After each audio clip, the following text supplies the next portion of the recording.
2 days away from the NFL draft, and it seems like everyone is in consensus. Bryce Young is going to be the pick, but is the window still open for CJ Stroud or Anthony Richardson to slip in? I'll tell you right here on Locked On Panthers. You are Locked On Panthers, your daily Carolina Panthers podcast. Part of the Locked On Podcast Network. Your team every day.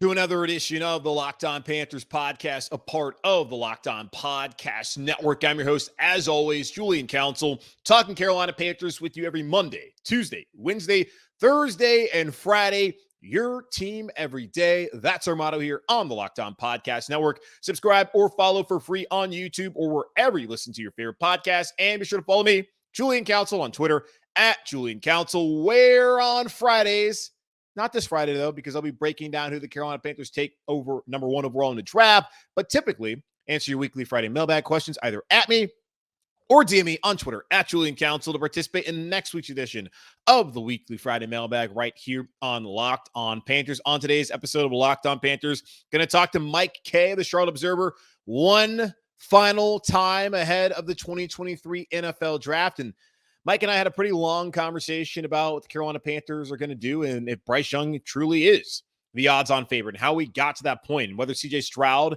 where there's been a lot of negativity around CJ Stroud recently, whether he could still find a way to be the guy who ends up being the number one pick for Carolina. How much does the S2 test really matter to the Panthers as far as the evaluation of Bryce Young, CJ Stroud, and the rest of these quarterbacks, and what's the priority at 39? I've kind of come around thinking now that edge rusher should be what the Carolina Panthers do at 39. Should they take an offensive lineman? No swing tackle right now. We also get into some talk about what guys might have lost their positions over the last couple of weeks of free agency leading up to the draft, and who could be in danger post-draft of losing out on their roster spot heading into the 2023 season. So a long conversation with Mike, but a good conversation with Mike Kaye of the Charlotte Observer. All that coming up right here in just a moment on Locked On Panthers. But before we get there, are you looking for a delicious snack but don't want all the sugar and calories? Then you need the best tasting protein bar ever. Built. You got to try this.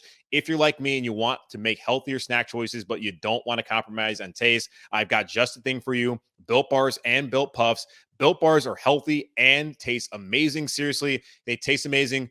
You don't want to think that they're good for you, but they really are. You got to try this. What makes Built Bars so good for you? Well, for starters, they are covered in 100% real chocolate. That's right, real chocolate in every single bar and puff. And they come in unbelievable flavors like churro, peanut butter brownie, and cookies and cream. I'm not sure how Built does it, but these bars taste just like a candy bar while maintaining amazing macros. And what's even better is that they are healthy for you. Only 130 calories and 4 grams of sugar with a whopping 17 grams of protein. And now you don't need to wait to get a box. For years, I've been telling you about ordering your Built Bars at Built.com, which you can still do. But now you can get them at your local Walmart or Sam's Club, while you can still get your specialty flavors online at Built.com. That's right. Head to your nearest Walmart today. Walk to the pharmacy section and grab yourself a box of Built Bars. You can pick up a 4-bar box of cookies and cream, double chocolate, or coconut puff. And if you're close to a Sam's Club and a member, run in and grab a 13-bar box with their hit flavors, brownie, batter puff, and churro puff. You can thank me later. Back here on Locked On Panthers, and once again, Mike Kaye at Mike_E_K with an E covers the Carolina Panthers for the Charlotte Observer, your local paper. Make sure to subscribe there. Mike, how you doing, man? I'm doing well. I mean, we're here. It's the week. It's the week that was or will be. So here we are. Have you ever been this tired heading into draft week? Have you ever just been like this mentally drained from having to talk about the same thing for this long? That's a great question. No, I mean, look, I think the limited number of players to talk about in that span, yes. I've talked enough about CJ Stroud and Bryce Young and Will Levis and Anthony Richardson for one lifetime. But here we are. One of them is going to be picked, and I'm going to be talking about them, in the Panthers case, hopefully for the next 8 years. So. Well, hopefully longer than that too. Yeah, But yes, well, you hopefully, know. hopefully to the second contract, and I guess that's kind of how you would deem success for whoever they end up taking number one overall. Now it depends on your perspective. I think if you get to the second contract, that's successful. It means you got somebody who is worth investing in. And when you look at the contract that Jalen Hurts just got, what Joe Burrow is likely going to get, what Justin Herbert's going to get, that is a successful draft pick, especially at number one. Now with number one, you're going to want this guy take you to a Super Bowl, to take you to the playoffs consistently. And I do believe with the kind of contract you get, you're probably going to get some sort of success with that quarterback over the next 4 or 5 years, really much the next 3 years based on how these contracts have gone the last couple of years. Now we'll talk about Bryce Young and CJ Stroud and all those guys one final time with you before we get to Thursday night in Kansas City. Your latest mock draft there on CharlotteObserver.com. You have the Carolina Panthers taking Bryce Young because all the intel that you've gotten is that Bryce Young is going to be that guy. Has anything changed to make you believe that there is still a window of opportunity there for one of the other players that we talked about ad nauseum the last couple of weeks to be that player at number one instead of Bryce Young? Well, having covered the Eagles for 5 years, yeah, there's always a window of some sort of intrigue. I mean, look, I think Bryce Young's the guy. I do. I truly do believe that he is the guy based on everything that I've heard. I think the tide turned after everybody regrouped from that pro day tour, because when I was in Arizona, I still had a pretty good feeling that it was up in the air. I do think there are people in that building who really love CJ Stroud. I think there are people in that building who like Anthony Richardson and Will Levis. Like, I don't think this is one of those things where this entire class is just limited to one player. And I know, like, originally a lot of us thought that it would be 1, 2, 3 quarterback. And as it always turns out, that's probably not going to be the case. Yeah. But I do think that this team in this organization has done this process the right way, whether Bryce Young was their guy to begin with, whether it was a CJ, Bryce, Anthony Richardson combo thing. They've gone about this the right way. And I think when you're critiquing an organization, really you have to critique them on process, because you never know what can happen. Bryce Young could get injured. CJ Stroud could be surrounded by a ton of talent and explode. Like, there's a lot of variables here, but I think from a process standpoint, the Panthers have done a very good job. And I agree. And Scott Bitter even said last week when all the reporting, I mean, the reporting the last 4 Mondays has been that Carolina likes Bryce Young. Now it's gone from, hey, there's some talk there that Bryce Young might be the favorite, to where, okay, Bryce Young is the favorite. Bryce Young is who they're going to take. That's what most people believe now. So it's not surprising that we've seen, I mean, in a way, it's maybe surprising, but Scott Bitter came out last week and said, hey, we're still open to all the other guys. That day, they were bringing in Will Levis and CJ Stroud for their top 30 visits. So they could not be completely done and had their mind made up if they had those guys coming in the building. And people can say, oh, it's a smokescreen. Well, you're sitting at number one. And in that same press conference, you're saying, yeah, we're probably not going to trade back from once. I don't think the Panthers really need to hide who they're going to take, other than Roger Goodell telling them, hey, can you at least leave some sort of intrigue to when you go on the clock there on Thursday night in Kansas City? So with that, like, I do agree that they have had a good process. They've been patient throughout this entirety of, like, evaluating these quarterbacks. Now, you talk about the tide kind of changed after the pro day visits up in Columbus and Tuscaloosa and following the owners meeting down in Arizona. I've talked to Matt Miller of ESPN. I've talked to Dane Brugler, and I've gotten conflicting kind of information there, because Matt Miller said that he was told right before the Panthers traded for the number one pick that they were doing it for CJ Stroud. Whereas Dane Brugler told me that it's always been Bryce Young. From what you know, which one is it? Was it Stroud originally, then Young, or has it always been Bryce, and they've gained that clarity through the last month and know that Bryce Young is clearly the guy for them? I think they liked both of them. And that's why you've seen a lot of reporting that they were initially trying to trade up to 2.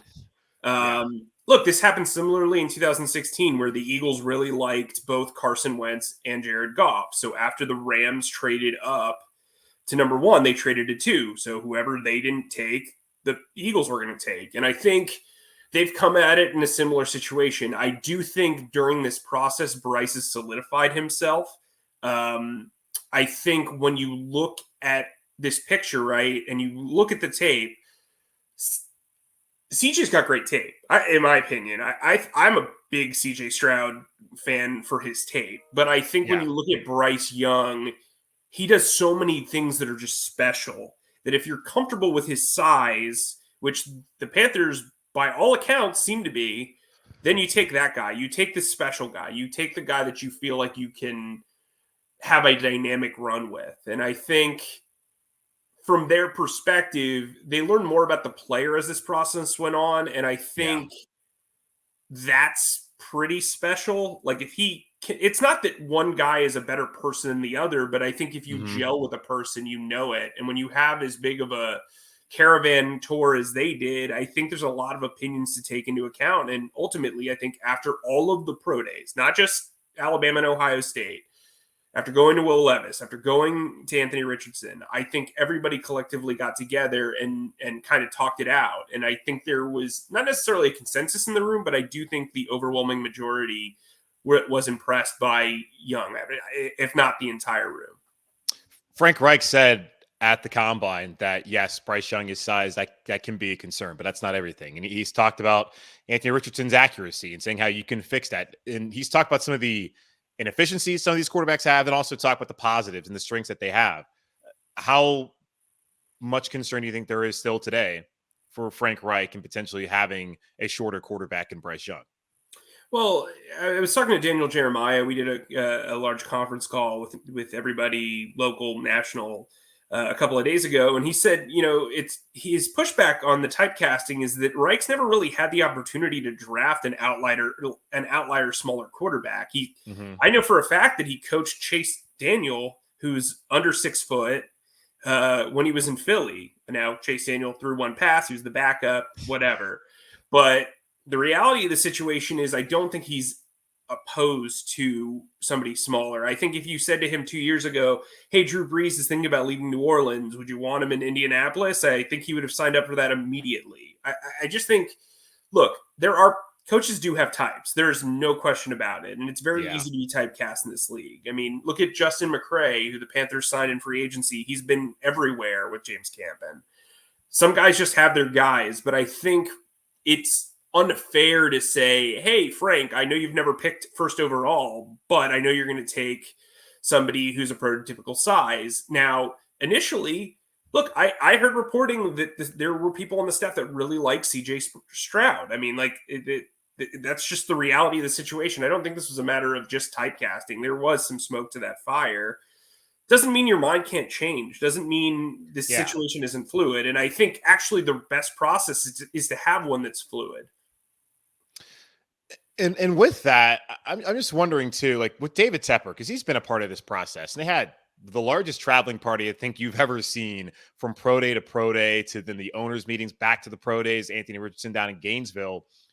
How much influence is he going to have in this process? I would imagine that obviously Frank Reich, being the head coach, having played the position, he's going to have a lot of a say. Josh McCown, he should have much of a say. Thomas Brown, everyone in that building is going to have some sort of opinion.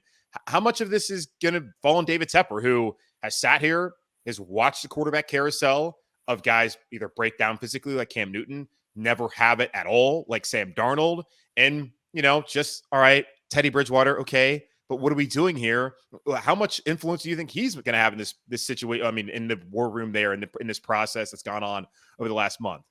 Well, as much as I think this is Frank Reich and Scott Fitterer's pick, he's going to make his opinion known. They're going to know who his preference is. And I think, if there's a tiebreaker or there's even a little bit of hesitation, he's going to be the resolve to that sort of debate. And I think that's what people want to know. Like if say Scott Fitterer, who we keep saying, hey, Seattle, they took Russell Wilson, Bryce Young, Russell Wilson, basically the same size. Now Russell thicker, but either way, we keep making that comparison about a smaller quarterback. Let's say Scott Fitterer was with Bryce. And, we've talked about typecasting just right now, Frank Reich. All right, Reich, CJ Stroud. Like people are probably wondering, who is the tiebreaker? Because I've been saying, this is David Tepper's pick. This guy spent $2.25 billion liquid, straight cash.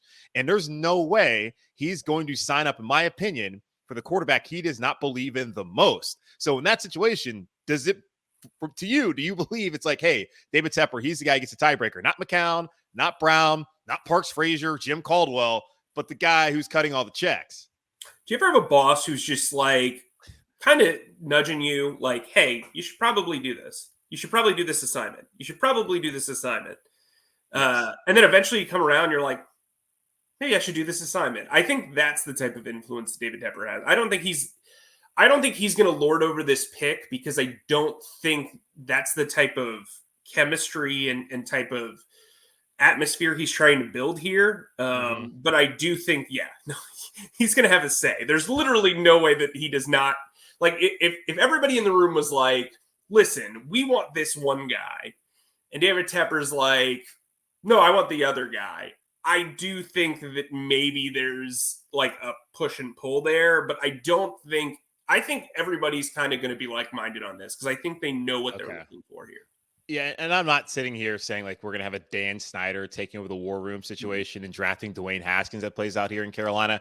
I just have a hard time believing that the quarterback that's going to be speaking to the media on Thursday night is not the number one guy that David Tepper wanted. Like, I do believe, like you've reported, multiple people reported, that there are people in that building who want CJ Stroud. And there's people in that building who want Bryce Young. And I also believe that they're all going to come to a general consensus with the help of the owner and make the right pick. But that guy is certainly, in my opinion, going to be the guy the owner wants the most. Now, we talked about kind of changing tides over the last couple of weeks, and I don't know what's going on here. I guess it's the NFL draft and why I hate it, where they decide, hey, let's just completely drag a player through the mud right before the draft. Apparently that's CJ Stroud. And for whatever reason, I don't know why it's him this year. I have a thought of why it's him. But either way, I won't say that right now, but people probably know what I'm saying. But the S2 testing. Apparently, reportedly, Bob McGinn was on Tyler Dunn's Go Long podcast or whatever it was, and he said that Stroud bombed it, had like an 18 out of 100, where Bryce Young reportedly had a 98. Is that, you think, of concern to Carolina, of who reportedly, especially with David Tepper, is very, they believe in the S2 test? Like, is that maybe something that could differentiate Stroud from Bryce Young over the last couple of weeks? Maybe is that kind of what maybe helped change the tide? I think it matters. Sure. I think it's part of the puzzle. I've been told that Tepper is very high on the S2 test. But that said, we should also point out they're in the 18th and 98th percentile. It's not like he went in and he got 18 correct out of 100.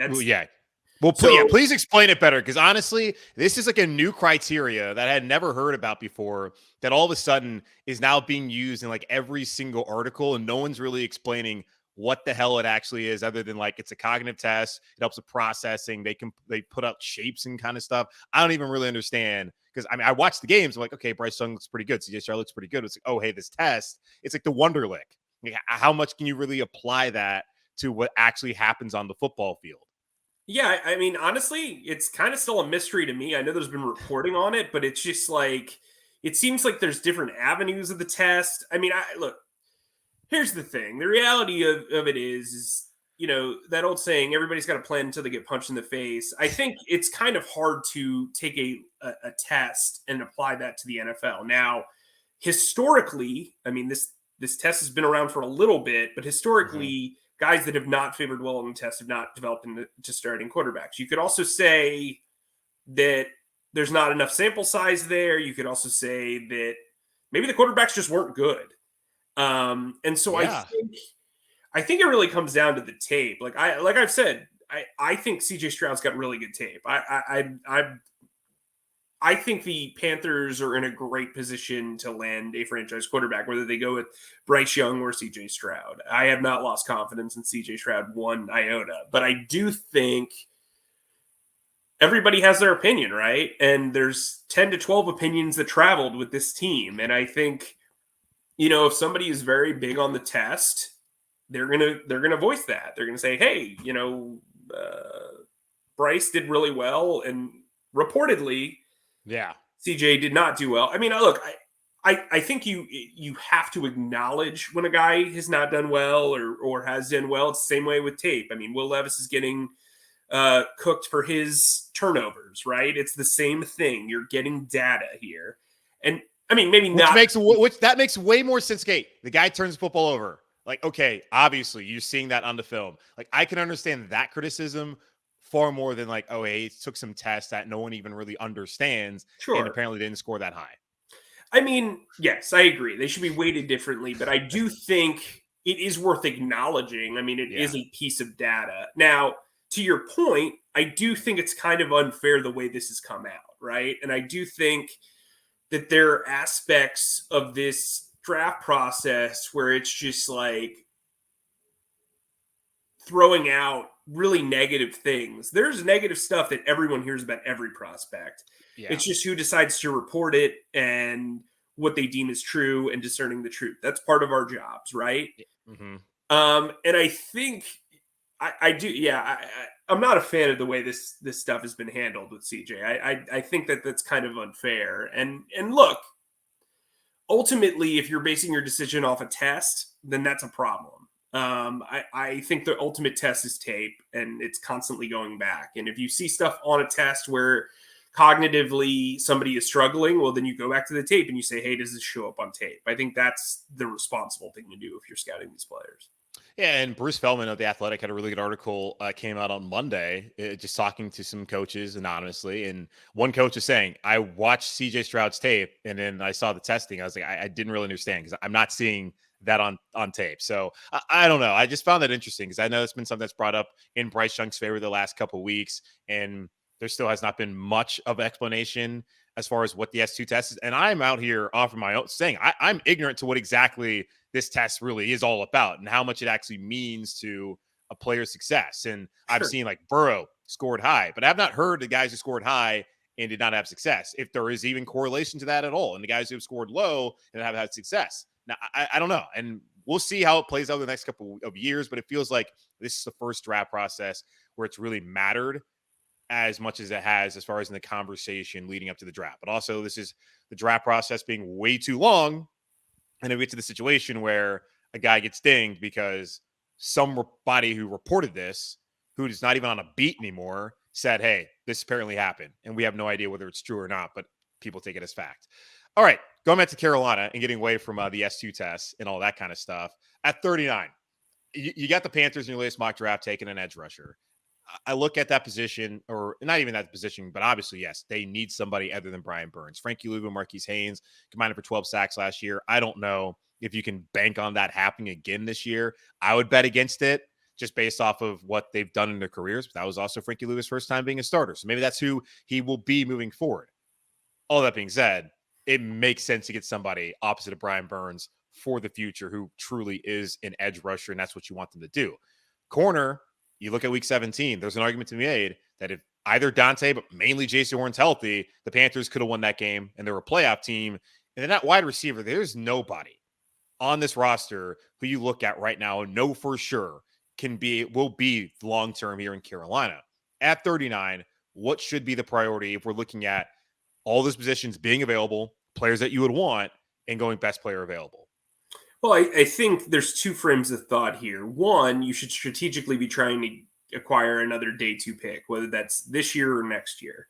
Yeah. 39 is a spot where you're looking at, like, if you can trade down to like 48 or 50 and get an extra third round pick or a second round pick in 2024 to replenish your stock from the trade up, you feel pretty good.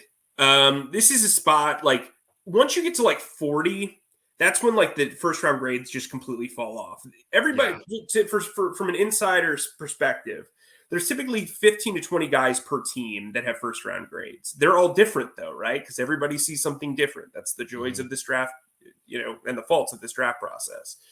But some guys are going to leak into the top 30, top 40, and you're going to have that opportunity. So if there's a team that has a need at, like, say, cornerback, and Cam Smith is there at 39, and you feel comfortable with maybe the next 3 corners on your board, you do feel comfortable trading back.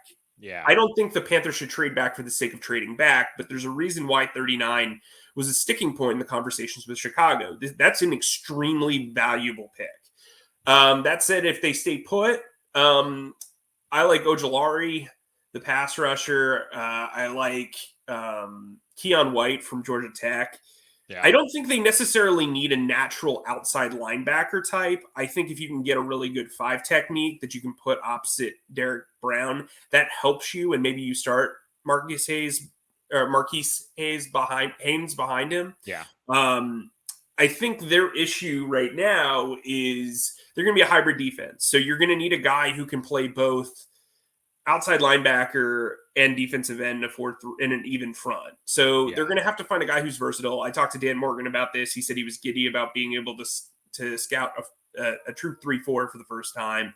Yeah. But the reality is they're going to move around.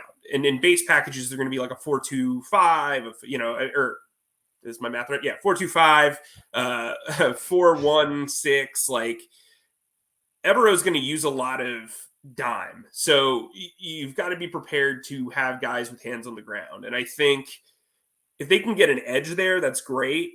At wide receiver, this class is not that good. It's a lot of slot talent, which, I mean, they signed Thielen. They just signed Bird. They have Shi Smith. It's going to be really hard to get snaps early in the slot. Thielen can play Z, but you just signed DJ Chark essentially to play that position.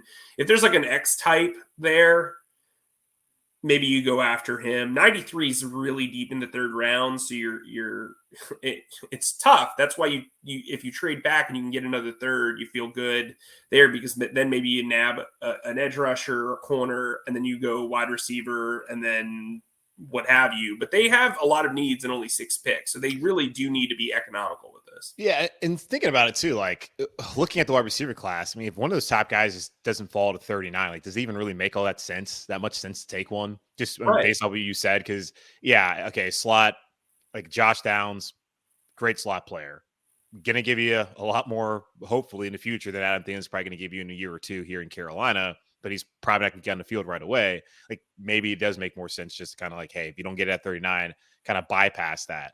And I look at the needs too. And Bitter talked about it. Edge rusher is the first one he brought up. Could always use another wide receiver, linebacker, offensive line. They don't have a swing tackle right now. And you look at the state of the O-line, Brady Christensen, I saw him this past weekend at the Whitewater Center for Tuckfest. It still looked like he was a little bit hobbled there after the broken leg he had at the end of the season. But I think he'll probably be fine come week 1 and come training camp. But looking at Corbett, though, like torn ACL, I'm hard-pressed to believe that he's going to be much of a factor for the team in the first half of the season coming off of that, even if he's even available or not. So does McCray go in there? Does Cade Mays start there at right guard if they need him to? But who's the backup at tackle? Like, if something happens to Cam Irvin was not here, but something happens to Ike Ekwonu or to Taylor Moton, what do they do there? Like, it seems like to me like swing tackle is kind of sneaky a big need for the Carolina Panthers going to this draft, just to have some depth, more so to have to rely on kind of a veteran piece like they have with Cam Irving. So Cade Mays will start at right guard most likely. Okay. Yeah, they've looked at a lot of guards and a lot of tackles. I know for a fact they are looking at versatile guys who can play offensive tackle and guard. Because I think what you do is, if you feel comfortable with Cade Mays at right guard, you stage a competition at left guard. We know Christensen can play tackle. The loser of that is your swing tackle. You feel like you've upgraded swing tackle. And then whoever wins is your left guard. I mean, left guard's like really the one spot they can afford to kind of move a guy around because Icky is so good. Yeah. And I don't think Christensen played as well as Corbett or really anybody else on the line. I think he was probably, if you had to pick a weak link, I still think he played well, but if you had to pick a weak link, he would be the guy. But yeah, they've left swing tackle open. And so what that tells me after looking at all these guards during this process is like, you're probably going to stage a competition. Like, they really like Cade Mays. And realistically, when Corbett comes back, Mays is probably the swing inside guy. McCray can play center, so they feel good about that, I think. He also knows Camden's system pretty well. He's also kind of built like Bozeman in a way, very similar styles. So really, yeah, like you said, swing tackle's tough, but I think you want a guy who can come in and compete for a guard spot and then eventually be the swing tackle. And then when Moton's done, he's getting up there in age, then you move him around. A thing that I really didn't agree with during this process was restructuring Moton and Corbett's contracts. That didn't make a lot of sense to me. I've said that on your show. I don't really think that made a lot of sense, because now you're basically guaranteeing that Corbett will see through the end of that 3-year contract, when half the year he could miss half his second year.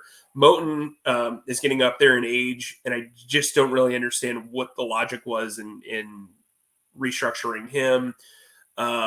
So I think they've not necessarily caused themselves a problem, but it does kind of get into a weird mental gymnastics is how you look at this offensive line, at least from the outside looking in.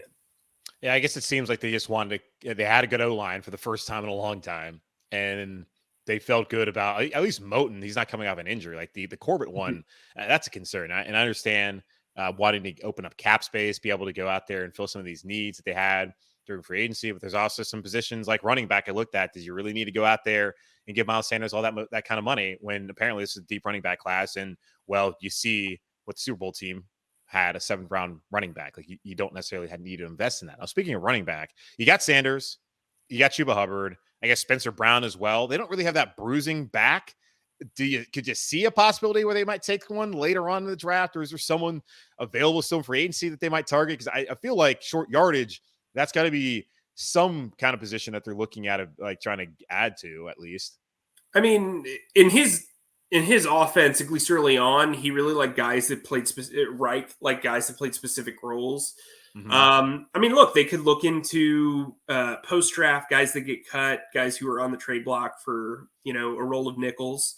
Like they could do that. I think like undrafted free agency is normally a good spot to get those 2 down kind of short yardage running backs. I mean, guard and running back are probably the 2 easiest things to get from an undrafted standpoint. Okay. I think when you look at the way that Deontay Foreman was handled, the money that he settled for in Chicago, that it's not like a top priority on their list. That said, Chuba Hubbard and Miles Sanders have very similar strengths. And so it's going to be interesting to see how they parse through this. They really like Raheem Blackshear. Spencer Brown's a guy who I've heard from other coaches that he's got upside. I don't know if that necessarily matters on paper, but yeah, he's a guy who will compete for a spot. I do keep 4 running backs because this will be a role heavy thing. Staley loves rotations, loves them. And I think you'll see that while Miles Sanders will be treated like a 3 down back, you'll see stretches where Chuba Hubbard gets, 5 carries on a drive and Blackshear gets 2 or, what have you. So I think they're going to keep an open mind, but with 6 picks, I don't know if I'm spending that on a running back unless somebody who I really, really like falls. Okay. And last one for you. You talked about guys being available for a role in nickels. Matt Corral, what does his future kind of look like here in Carolina? Because clearly they're taking quarterback at 1. Looks like it's going to be Bryce Young. Andy Dalton, he was talking about how he can help Bryce or whoever it is, that number 1, because he's been in that situation and he makes perfect sense to be the guy if he has to start week 1 or the first couple of weeks. Like obviously it's gonna be Andy Dalton, and Corral is gonna be third on the pecking order. Now, do they carry 3 quarterbacks? That's happened the last couple of years since the pandemic for a lot of teams, including Frank Reich up in Indianapolis. Is Corral someone that you could see the Panthers parting ways with this week in the draft if it makes sense to kind of get another pick there? So I asked this question almost verbatim. You were a little bit more verbose, but I to Scott Fitterer, and he said, "Oh, well, he's gained 15 pounds. He's ready to compete. All that good stuff. That's cool and everything, but you didn't trade all the way up to number 1 for the rookie to be anything less than the number 2 on the depth chart. Oh, and then you're also paying Andy Dalton some premium backup money, so he's probably not going to be anything worse than the backup either." But what I'll say is this: I think that trading Matt Corral for a loss makes very little sense. So hear me out here. Okay. They traded up an extra pick to get him in the 3rd round last year in a draft class that was not viewed as appealing as this draft class. So that's automatically taking his value.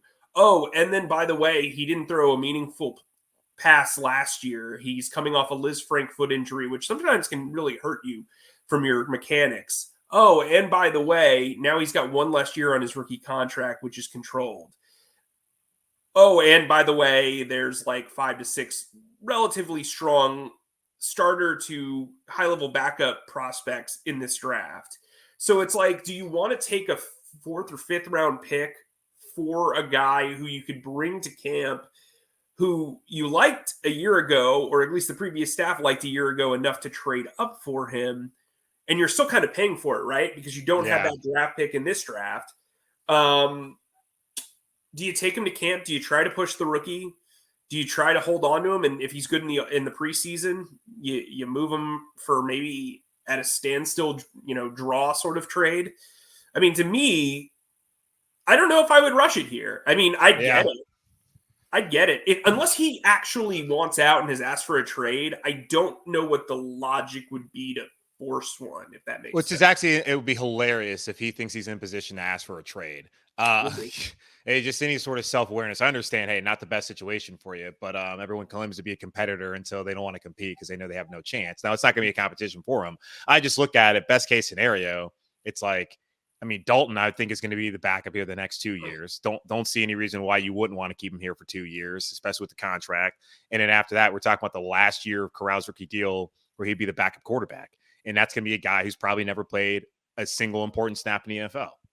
Yeah, I mean, look, I got asked about this. I've got a mailbag coming out Wednesday where I go into this a little bit further, but subscribe to CharlotteObserver.com, by the way. To me, the two guys that I would keep an eye on, Yetur Gross-Matos, the plan right now, just from the outside looking in, is to play him at outside rusher, which to me, he's not a guy who can play in space. He's like 6'5" and 265. And why he just seems a little too bulky to play outside. He wasn't very fluid from the line to begin with. Putting that man in coverage does not seem like a great move, especially in space. To me, he's the guy that makes sense. He's got 1 year left on his contract. He's only, I think, 26 or 25. He's appealing to a young team that needs pass rushing help from a 4-3 standpoint. To me, he's a true 4-3 in the NFL, at least, excuse me. Yeah. And so I think that makes a lot of sense. I think Marquise Haynes is better. And to this point, Marquise Haynes hasn't proven that he can be a 3-down edge rusher. So that kind of tells you all you need to know. I also want to see Amari Barno in space because he is a special athlete. And if you're going to draft an edge now it's time to be like, look, I'll take a fifth for him. Because you're not going to get the compensatory pick that you probably think you are. If you let him walk after 1 year where he's playing like maybe 15 to 20% of the snaps. So I think that's logical. Tommy Tremble's another guy that if they draft a tight end in the third or fourth round, I could see them trying to recoup value there. I wouldn't trade him personally, but I think he's a guy, where Hayden Hurst does a lot of the same things really, really well. And he's going to be here for at least the next 2 years, which is the rest of Tremble's contract. Yeah. Just reworked Ian Thomas's deal where I think you feel comfortable with his value over the next 2 years and he can be a legitimate, 12 personnel specialist as the blocker. When's Tommy Tremble going to see the field? And so I think that's one of those things. Like, I really like Stephen Sullivan. Like, I really liked him in college. I think he's got a lot of upside. I know the previous staff really, really liked him. They just couldn't get him on the field. Gio Ricci is a guy who kind of is similar to Ryan Hewitt, who Frank Reich had in Indy for a couple of years. He played fullback and H-back. So I can catch too, and he's shown that ability. And that's actually when you speaking of the tight ends, like I've thought about, like, hey man, could he find a way into this mix because he can be a pass catcher, and that's just not what Tommy Tremble's really shown. And how many blocking tight ends do you really need?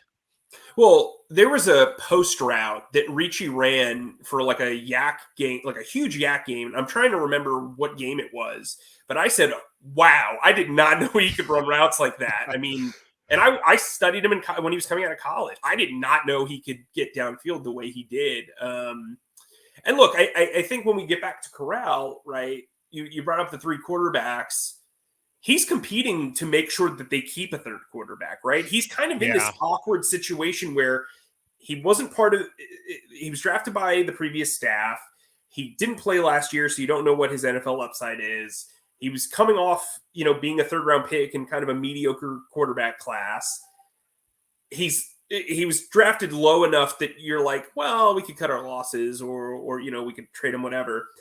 He's also in a position where the ideal trade landing spots for him would probably be Atlanta and Tampa Bay, where he could compete with another guy who is a former day 2 pick, who doesn't have like a ton of, merit to it. Well, I mean, I guess Heineke and Mayfield are both there, but like from the standpoint of like, you want to work your way up the roster, yikes, man. Like it's tough. Yeah. Like, and Tampa and Atlanta just passed on him last year in favor of those other guys.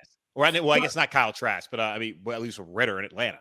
Right. I mean, look, I think, if you were saying to yourself, like, Cleveland makes sense, maybe he can be the backup to Deshaun Watson, or, because really Josh Dobbs is the only guy in his way. Or if the Titans miss out on a quarterback, or the Texans miss out on a quarterback, and they want to stage kind of like a weird, boring QB competition between, Malik Willis and Matt Corral, or who did I say, the Houston, or Davis Mills and him, like, Yeah.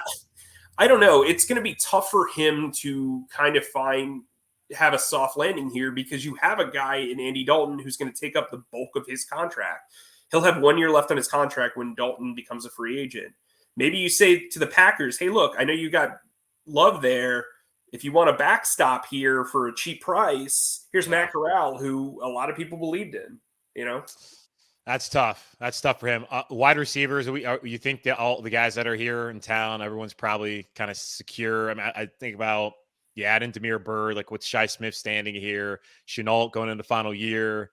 I mean, what did he really show? I mean, the two big plays he made was just hellacious defense, in my opinion. Like, he made guys miss, but it's just like, guys, if you really looked at it, like, what kind of angles are we taking here in New Orleans and Atlanta? Like, what's going on? They really like Laviska's versatility. The previous staff just never opened up his route tree. Like, the guy, I mean, I made a joke the last time I was on this podcast where, like, CJ Stroud played beyond the line of scrimmage is lava. I mean, well, that's what Laviska pretty much. Yeah, I mean, I think he ran like 3 like true tree routes last year.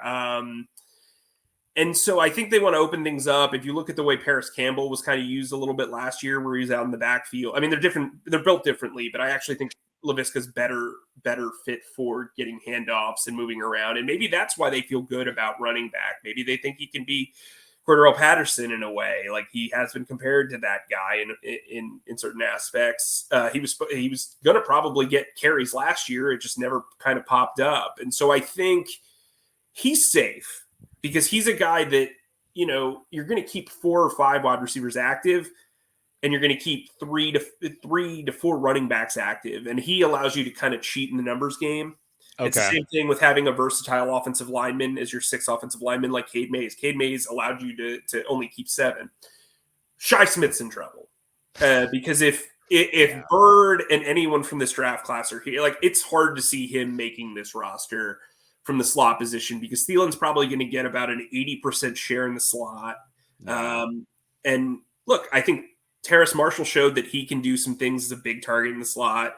You're also going to run a lot of 11 personnel with Hayden Hurst essentially being that slot receiver. So to me, it's really tough to understand where Shi Smith fits here. When they signed Amari Byrd, I was like, well, there goes the returner game, because, I mean, Byrd and with Blackshear too.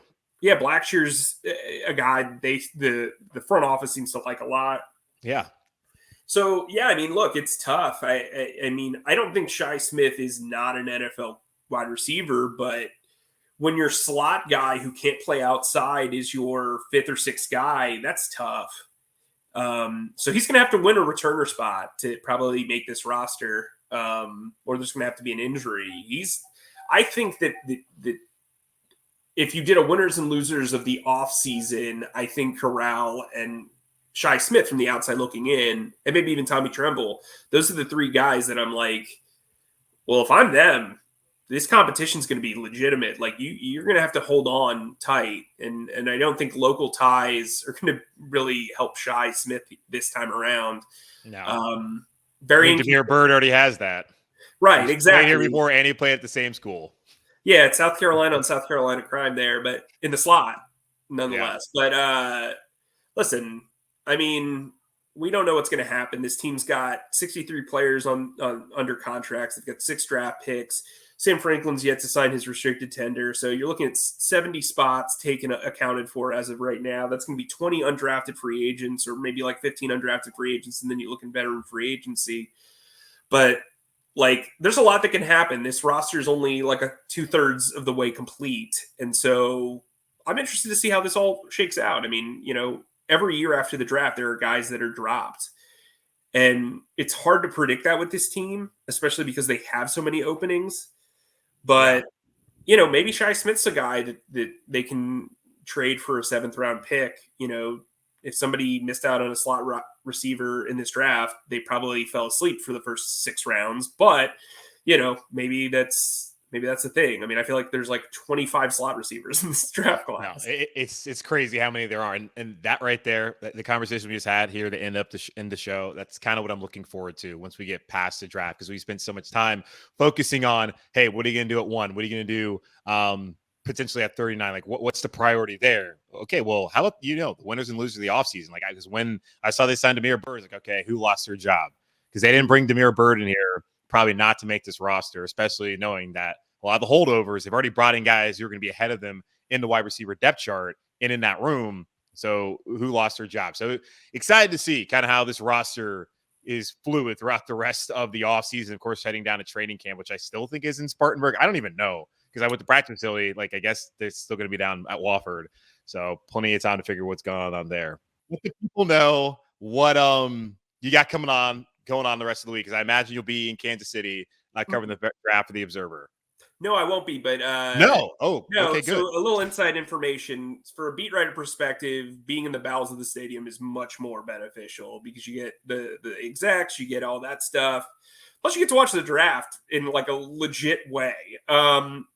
But what I will say is this: look, I've done a lot of stuff. If you're not just Panthers fans and you're fans of local players and kids that went to your high school, I've got a really long feature on Garrett Wilson coming out. He went to Hickory Ridge. I've got a long feature on Javon Gwynn from South Carolina. He's from Harding University. We've done some stuff on Nick Saldiveri. He's from Monroe. Like, we're trying to, this isn't just about the Panthers, it's about everybody. So we got those big features. I've got that mailbag coming out on Wednesday. Yeah. I'll be doing a story on CJ Stroud versus Bryce Young, kind of breaking down the pros and cons. And look, throughout the draft is my show. I don't mean to toot my own horn here, but we're going to have a lot of great coverage throughout the weekend. And I hope you guys sign up. I believe it's still $1 for 1 month on the Observer. So come on and join the fun. We'll be doing mailbags probably throughout, and we'll do best available. We'll do team needs. So you'll be informed throughout the process. I think we've got like 40 stories on the docket over the next several days. Love it. Well, go subscribe. It's $1 for the next month, according to Mike Kaye. Follow him on Twitter at Mike_E_K, Kaye. That's how you spell his last name, but I'm sure you guys already do that. Does a great job for the Charlotte Observer, and he's got you covered with the NFL draft. And so do we here on Locked On Panthers. But as always, thank you, Mike, for coming on here on the show and breaking down what's going on with this crazy team we have here in Charlotte. Always a fun time. All right, we'll take a quick pause and wrap up the show when we come back here on Locked On Panthers.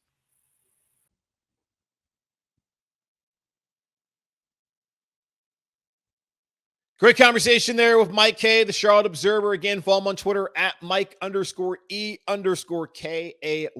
That's how you spell his last name. Really good insight to how the Carolina Panthers got to the conclusion, I guess, that Bryce Young is going to be their starting quarterback, or at least he's going to be the guy they're going to take number 1 overall, but eventually will be the starting quarterback. And also how much the S2 test means to them, what kind of role David Tepper is going to play here throughout the process, what kind of role he's played throughout the process, what he's going to play over the next couple of days as the Carolina Panthers head to Kansas City. And I guess they won't be in Kansas City. Will they be here in Charlotte? But as they prepare for the draft there in Kansas City and try to figure out who they want to take at number 1, and also some good insight at the end about who could have lost their job based off of some of the signings and who could be drafted here, could be costing someone their job here in Carolina.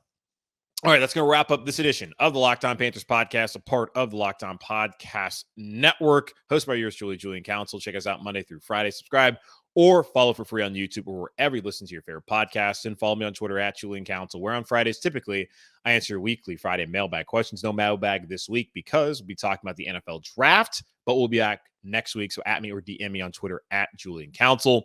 In the meantime, be safe, be happy, be whole. As always, keep pounding. And I'll talk to y'all on Thursday with my final thoughts heading into the NFL draft.